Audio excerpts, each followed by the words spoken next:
Good afternoon students. स्वागत है आप सभी का विद्या मंदिर कैरियर इंस्टीट्यूट के यूट्यूब चैनल पर। जैसा हम अपने यूट्यूब चैनल पर डेली वीडियो डालते आ रहे थे, लेकिन कुछ समय के बाद वीडियो नहीं आ पा रही, तो आज फिर हमने दोबारा से स्टार्ट किए हैं। बीच में कोई प्रॉब्लम हो गई थी, तो अब डेली कंटिन्यू कोई ना कोई वीडियो डलेगी। और जो हम वीडियो डाल रहे हैं वो बहुत ही बेनिफिट हैं। जैसे कि आप सभी जानते हैं, अब सीईटी का पेपर होगा हरियाणा का, तो उसके हिसाब से या उसके अकॉर्डिंग हम अपनी डेली कोई ना कोई सब्जेक्ट की वीडियो डालेंगे। और मैं आपको मैथमेटिक्स करा रहा हूँ, तो मैथमेटिक्स का जो आज का टॉपिक रहेगा हमारा टाइम एंड डिस्टेंस।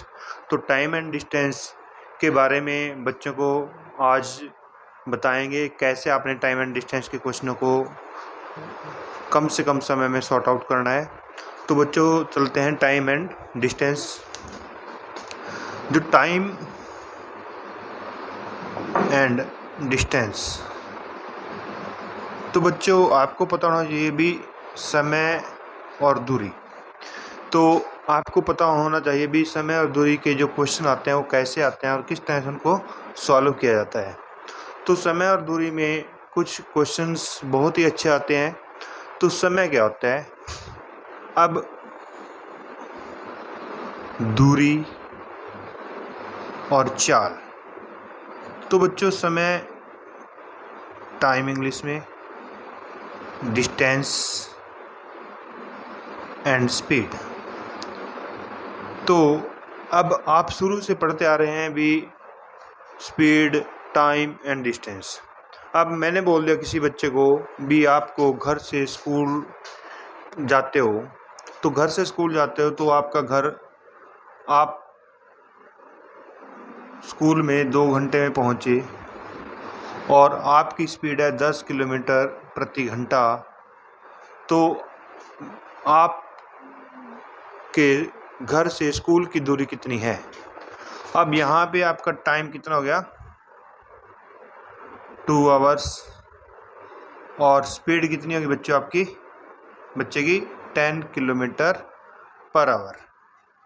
तो आपने निकालना है घर से स्कूल की दूरी। तो दूरी मीन डिस्टेंस। तो डिस्टेंस होता है टाइम इनटू स्पीड। तो 2 गुणा 10, तो 20 किलोमीटर की दूरी आ गई। तो बच्चों आपने ऐसे ही वो करना है भी, जब आपने दूरी निकालनी है तो दूरी निकालने का जो आपका वो रहेगा, तो डिस्टेंस इज इक्वल टू रहेगा स्पीड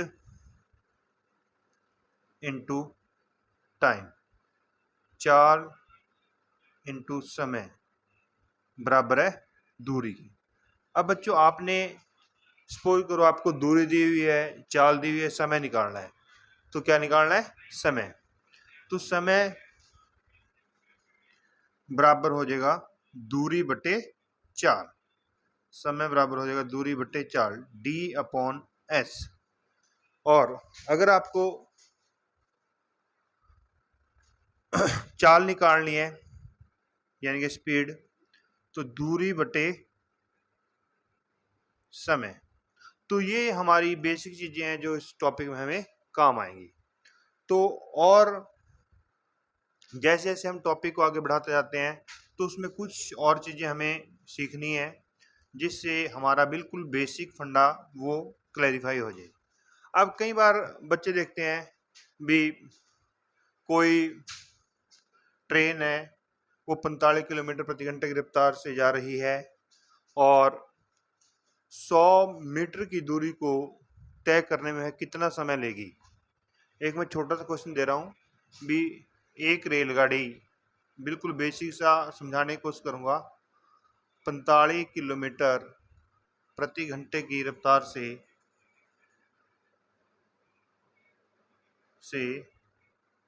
चल रही है, तो वह 100 मीटर लंबे पुल को पार करने में कितना समय लेगी। अब यहाँ मैं आपको दो चीजें समझाना चाहूंगा भी। अब ये चीज हमारी जो दूरी है, यानी कि लंबा पुल है, तो लंबाई यहाँ पे आपकी डिस्टेंस ही मानेंगे इसका आप इसको। तो ये आपका डिस्टेंस हो गया, यानी कि डिस्टेंस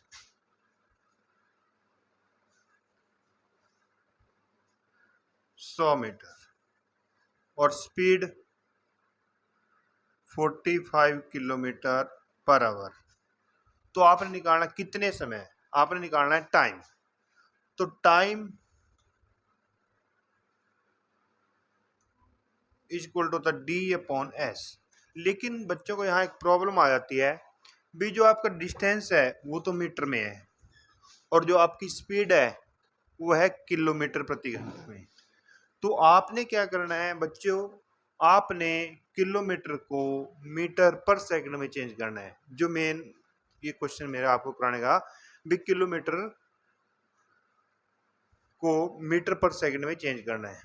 तो किलोमीटर को मीटर में चेंज करने के लिए क्या करोगे आप, के लिए 5/18 से गुणा कर दोगे।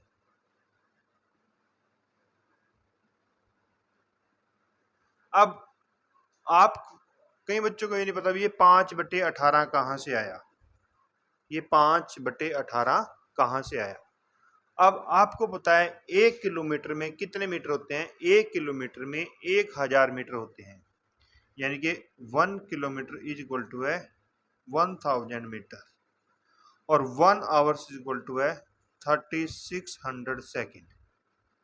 अब आपको ये पता है भी, अब 1000/3600, 2 जीरो में 2 पंजे 10, तो ये आया 5/18।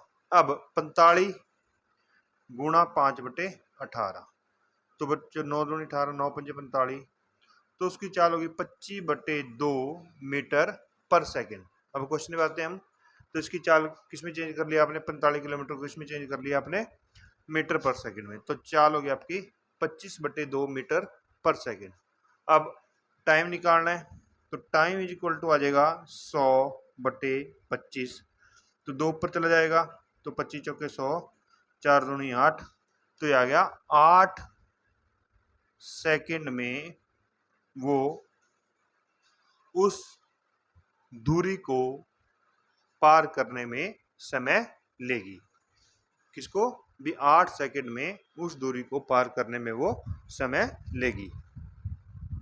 तो इस तरह से आपने इस क्वेश्चन को, यानी कि किलोमीटर को मीटर में चेंज करना है। अब अगर आपको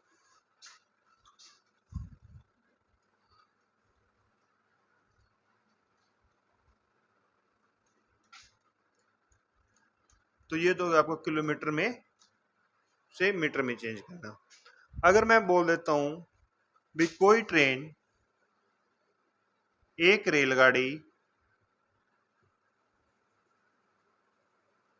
की चाल 10 मीटर पर सेकंड है, तो किलोमीटर में उसकी चाल ज्ञात कीजिए।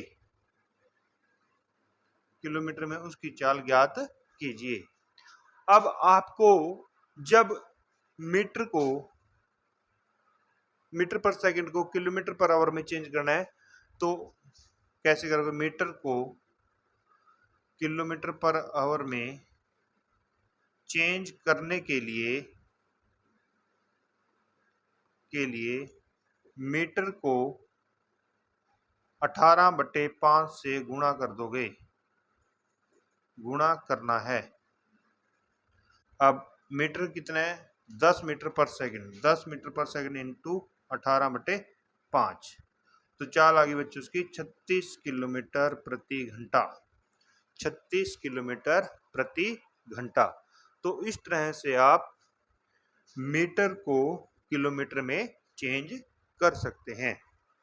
अब आगे नेक्स्ट स्टेप पे चलते हैं। नेक्स्ट उस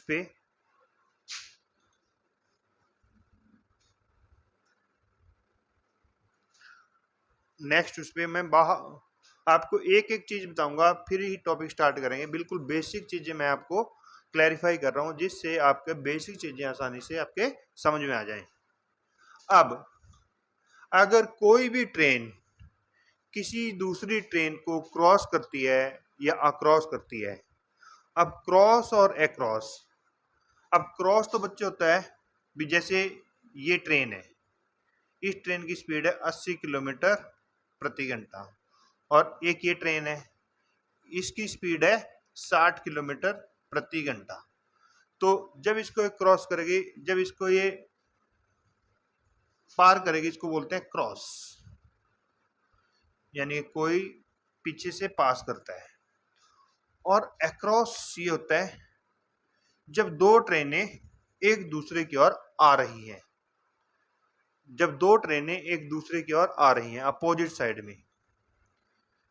तो बच्चों आपने यहां पे क्या करना है, जब दो ट्रेनें सेम डायरेक्शन में जा रही हैं तो उनकी स्पीड को माइनस करोगे। मैं लिख देता हूं यहां पे, जब दो ट्रेन या दो व्यक्ति या कोई भी ट्रक भी हो सकता है, जीप भी हो सकती है, एक ही दिशा में जा रहे हैं तो उनकी चाल का अंतर करोगे, यानी कि उनकी चाल का डिफरेंस करना है हमने। उनकी चाल को, जैसे 80 है और 60 है तो 20 किलोमीटर। दूसरा, अगर दो ट्रेन्स एक दूसरे के विपरीत दिशा में जा रही हैं तो उनकी चाल प्लस करोगे। अब प्लस क्यों करनी है मैं आपको बताता हूं एक एग्जांपल लेके।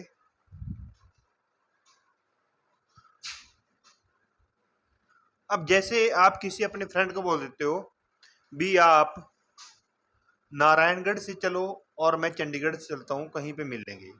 अब एक बंदा यहाँ पे नारायणगढ़ है और एक यहाँ पे चंडीगढ़ है।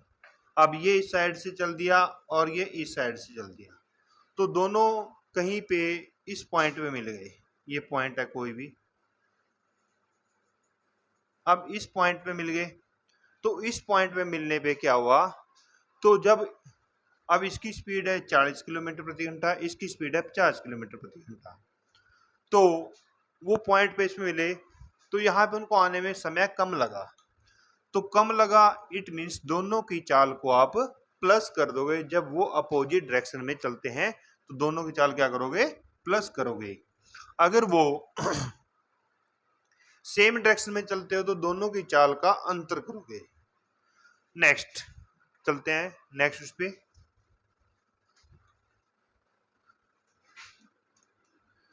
अब आपके पास क्वेश्चन आता है भी, एक व्यक्ति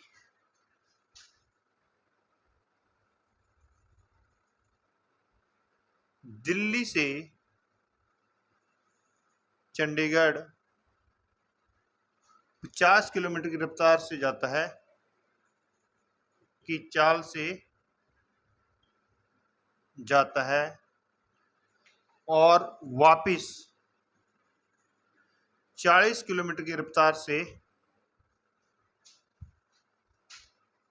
की चाल से आता है,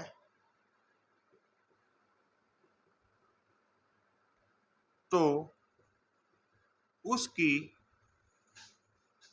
औसत चाल ज्ञात कीजिए। उसकी औसत चाल ज्ञात कीजिए। तो बच्चों जब आपको यहाँ पे इस तरह से भी मान लो अप डाउन करता है, वहां पे आपने एवरेज स्पीड निकालनी है। तो एवरेज स्पीड निकालने के लिए आप वहां पे क्या करोगे, अब सपोज करो ये दिल्ली है, ये चंडीगढ़ है, अब वो स्पीड में गया 50 किलोमीटर की और वापस इसी बिंदु पे आया, दिल्ली आया 40 किलोमीटर की। तो उसकी एवरेज स्पीड निकालनी है। जब आपने किसी अप डाउन की सिचुएशन में एवरेज स्पीड निकालनी है तो आप क्या फार्मूला लगाओगे? सपोज ये x है, ये y है, तो आपका 2xy upon x plus Y. तो 2 गुणा 50 गुणा 40 बटे 50 प्लस 40, तो 2 गुणा 50 गुणा 40 बटे 90, 0। तो ये आगे बच्चों 40 पंजे 200, 200 दूनी 400 बटे 9। तो इसकी स्पीड आ जाएगी 9 चौके 36, 9 चौके 36, 44 सही 4 बटे 9 किलोमीटर पर आवर। तो ये स्पीड आ गई। कई बच्चे क्या करते हैं, मोस्टली वो करते हैं जब एवरेज है 40 प्लस 50 बटे 2 तो 90 बटे 2 तो 45 किलोमीटर। तो ये बच्चों इस तरह से ये क्वेश्चन गलत हो जाता है। तो आपने जब भी कोई क्वेश्चंस अप डाउन का आता है और उसमें एवरेज स्पीड पूछी जाती है तो आपने 2xy upon x plus Y या कोई भी आप 2ab upon a plus B कर सकते हो, कोई भी वो कर सकते हो। तो उम्मीद करता हूँ यहाँ तक आपको समझ में आ गया होगा। और नेक्स्ट उस पर चलते हैं। नेक्स्ट जो क्वेश्चन आता है और बहुत ही इम्पोर्टेंट वो है, उसकी भी मैं आपको जैसे कई बार एग्जामिनर क्वेश्चन पूछता है भी एक व्यक्ति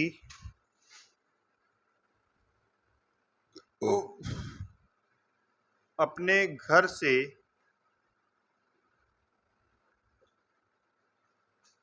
स्कूल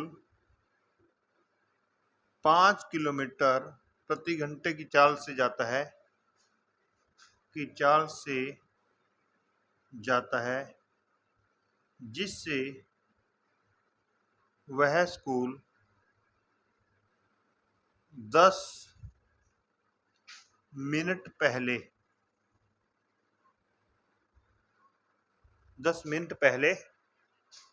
पहुंच जाता है और अगर वह 4 किलोमीटर प्रति घंटे की रफ्तार की चाल से जाता है तो वह 10 मिनट लेट पहुंचता है। तो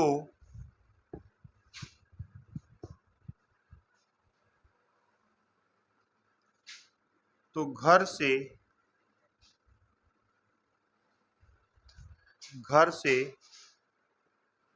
स्कूल की दूरी कितनी है?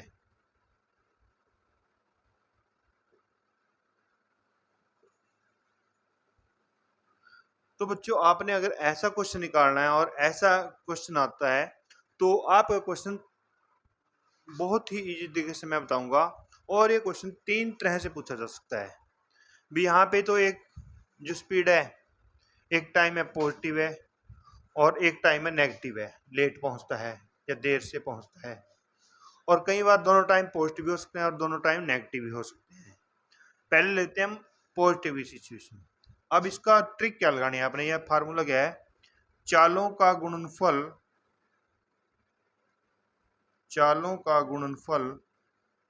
बटे चालों का अंतर गुणा समय का अंतर। अब चालों का गुणनफल 5 किलोमीटर और 4 किलोमीटर, तो 5 गुणा 4, चालों का अंतर 5 माइनस 4 गुणा अब समय का अंतर। अब समय का अंतर जब एक चीज पॉजिटिव है और एक चीज नेगेटिव है तो 10, अब अंतर के लिए माइनस, और बच्चों एक माइनस आपने लेट के लिए करना है, ये माइनस। अब ये मिनट है, ये किलोमीटर है, तो बटे 60 कर दोगे। तो 5 चौके 20 बटे 1, 10 माइनस माइनस क्या हो जाएंगे प्लस, तो 20 बटे 60, 20। तो अब ये आ जाएगा आंसर 20 बटे 3 या 6 सही 2 बटा 3 किलोमीटर। उसके घर से स्कूल की दूरी कितनी है? 6 से ही 2/3 किलोमीटर। तो अब इसी क्वेश्चन को आपको मैं दो तरीके से और बताता हूं। अगर यहाँ पे दोनों पॉजिटिव आ जाएं तो फिर आपने समय उनका डिफरेंस ही करना है। अगर दोनों नेगेटिव आ जाए तब भी डिफरेंस करना है। अगर एक पॉजिटिव है एक नेगेटिव है समय, तो आपने उसको प्लस करना है। एक पॉजिटिव है और एक नेगेटिव है, प्लस करना है। दोनों पॉजिटिव है माइनस करने हैं, और दोनों नेगेटिव है तब भी माइनस करने हैं। अब तो जो हमारा टॉपिक टाइम एंड डिस्टेंस का है, मैंने आपको कुछ आज बेसिक बातें बताई हैं, और उम्मीद करता हूँ आपको ये बेसिक बातें लर्न हो जाएंगी अगर आप इस वीडियो को एक दो बार देखोगे। और अगर आपको ये वीडियो पसंद आई हो तो प्लीज़ सब्सक्राइब दिस चैनल्स, और जिससे आपको आने वाली नई वीडियो के बारे में नोटिफिकेशन मिलता रहे। तो थैंक्स।